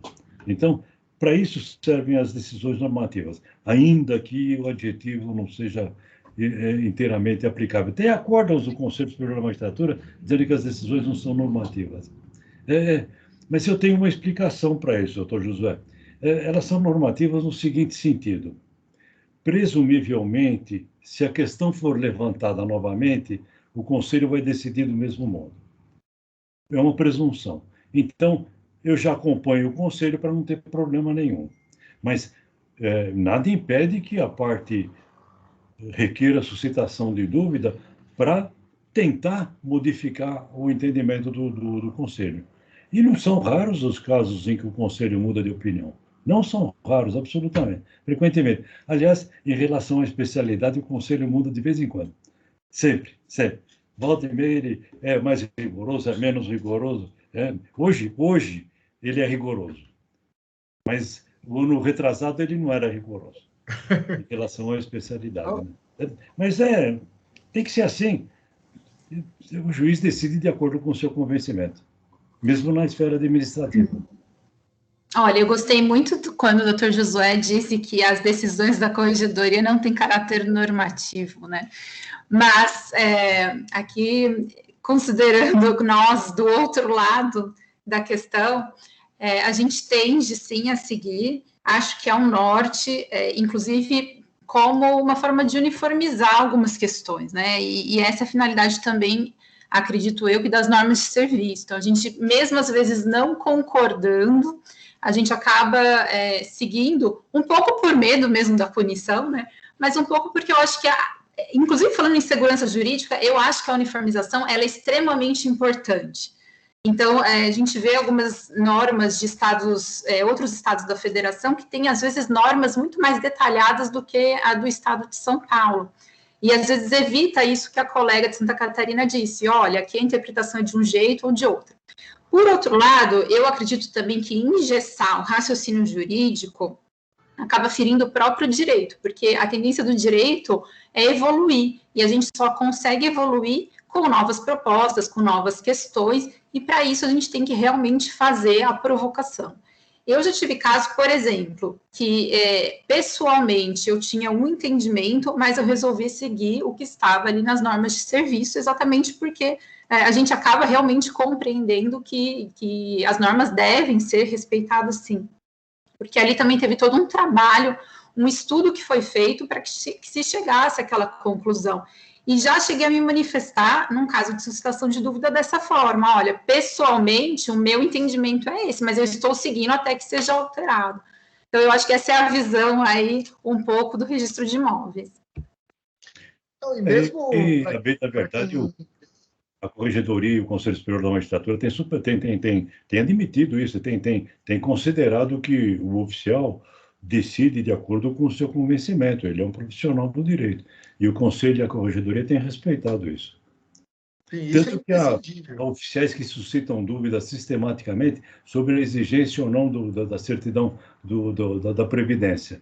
E a Corregedoria decide, uma em cima da outra, né, julgando improcedente, e o oficial continua suscitando. Mas ele está de acordo com o convencimento dele, não tem jeito. Ninguém pode questionar isso. Exatamente. Doutor Narciso, só rapidamente para fechar aqui, quando o senhor fez uma apresentação que foi homenageada aqui pela Adnotari, o senhor comentou como surgiram as normas de serviço. Né? Na década de 70, o senhor ia procurar assuntos sobre direito registrário, tinha dificuldade, encontrava alguma coisa no sebo, perto da faculdade, mas você via muita coisa na área do direito comercial. E aí o senhor, não sei se o senhor lembra, o senhor falou que como surgiram as normas e que originalmente ela tinha uma função e hoje ela passou a ser mais caráter vinculante. O senhor lembra dessa história? O senhor quer comentar? Eu acho muito ilustrativa. Naquele tempo, os termos de correção eram publicados e não havia a ata de correção padronizada. As atas eram feitas manualmente a partir das constatações que se faziam. Então, era comum a corregedoria dizer, olha, isso daqui não pode fazer, isso daqui deve fazer assim, aquilo outro deve fazer aquilo ali. O que nós fizemos? Nós reunimos essas observações que a corregedoria fazia nas correções e transformamos em regras. E um grupo de juízes elaborando um livro chamado Roteiro das Correições, que era uma orientação para os juízes que faziam as correições. E, a partir daí, surgiram as normas de serviço. As normas de serviço se basearam nessas observações feitas nas correições, no livro Roteiro das Correições, e também nas decisões do Conselho Superior da Magistratura. Então, como havia uma jurisprudência administrativa pacífica, aquilo se transformava em norma de serviço. Como se fosse, mal comparando, né, uma súmula vinculante. Quer dizer, o Conselho decide dessa forma sempre. Então, põe nas normas de serviço, pronto, agora vincula os oficiais. Só a decisão do Conselho não vincula, mas nas normas vincula. E lembrando que o senhor comentou que o desembargador Ricardo Dipp ele tem um posicionamento até parecido com o que a Priscila comentou, né? Ele entende, pelo que eu lembro do que o senhor falou, ele é contrário à questão das normas, porque acabam engessando aí o posicionamento dos oficiais um pouco, não é isso ou não? Seria lamentável, mas eu acho que se o doutor Ricardo revoga as normas, tem essa impressão. Ele é contra essa normatização. Realmente ele é contra a normatização. Ele acha que o respeito absolutamente o entendimento dele, que o oficial deve decidir de acordo com o seu convencimento. Mas é aquilo que eu falei, né? Isso causa insegurança para o usuário do serviço, né? Cada oficial decide de um jeito, de repente o oficial muda de entendimento. Eu fiz a retificação sem o georreferenciamento, agora o oficial exige o georreferenciamento, a semana passada ele não estava exigindo. Então, as normas e as decisões dão uma certa segurança para o usuário também, de como ele deve proceder. Mas, se me permitem, até essa questão da posição do Dr. Ricardo Dipp, como o Dr. Narciso referiu, quando as normas recolhem a jurisprudência consolidada, a praxe consolidada, o consenso dos oficiais, o consenso dos tabeliães, aí elas têm autoridade e têm valor. O grande problema é quando, e isso os oficiais, os tabeliães, os usuários reclamam, é quando as normas passam a ser como que decretos, né? Muda, a gestão mudam questões pontuais, às vezes as coisas não se sedimentam, não se consegue ainda ter uma visão clara sobre a melhor solução de um problema concreto e já há aquela pressa em obter uma normatização por parte da geral, como se isso fosse um escudo que evitasse dali para frente maiores discussões. Esse aspecto das normas é perigoso, porque aí vira um mero direito positivo que se põe e se repõe e se modifica e deixa de ser algo realmente que reúna a experiência válida, a experiência sólida do dia a dia da prática dos tabelionatos e dos registros, né? Mas, doutor Bruno, parece que tem uma pergunta aqui ainda pendente. Olha, deixa eu ver aqui. A Adriana, não sei se cabe essa pergunta, mas se o georreferenciamento não obedecer às normas técnicas exigidas pelo INCRA, porém, ao mesmo tempo, o INCRA aceita, isso não fere a segurança jurídica e, por isso, a certificação não possa conferir o domínio? É a pergunta. O INCRA não confere documentos e muitos são falsificados. É a pergunta da Adriana. Eu acho que o oficial do registrador não pode qualificar a certificação do INCRA. Se o INCRA certificou o georreferenciamento, o oficial não pode contestar. Hipótese nenhuma, não, ele usou esse método, devia ter usado aquele, absolutamente não. Eu acho que o certificado do INCRA é peremptório. Não admite questionamento por parte do oficial. E, além disso, nós aqui tocamos a diferença entre o cadastro e o registro. Ainda que o INCRA trabalhasse sempre com documentos da mais alta confiabilidade, ainda que o INCRA, perdão, doutora Priscila, o INCRA usurpasse a função, efetivamente exercesse uma qualificação sobre os documentos que lhe são apresentados antes de produzir a certificação, ainda que fosse uma coisa rigorosíssima, nós estaríamos, quanto ao INCRA, no âmbito do cadastro, ao qual, antes de mais nada, a lei não atribui a função de produzir o direito adquirido, que só se obtém mediante uma instituição específica, que é o registro de imóveis. Aí recuperar a distinção entre cadastro e registro, né? O direito adquirido da propriedade e dos direitos reais limitados, enfim, obtém-se pelo registro. Ainda que o INCRA fosse uma instituição muito melhor do que já ainda assim estaríamos num âmbito que não produziria o direito adquirido como emissão do registro de imóveis.